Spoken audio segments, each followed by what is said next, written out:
దయచేసి ఈ 2014 లోపు ఎవరైతే ఉన్నారో వాళ్ళు తప్పకుండా ఉద్యోగాలు వస్తాయి. మన కాంగ్రెస్ గవర్నమెంట్ ఇచ్చడానికే ఉన్నది. కానీ ఈ గ్రామ పంచాయతీ ఎలక్షన్ల లోపే మాకు కావాలని మేము కోరుతున్నాం.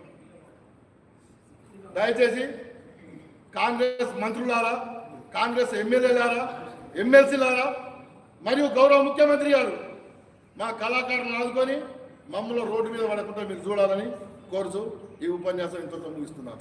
జై కళాకారులు, జై కళాకారులు.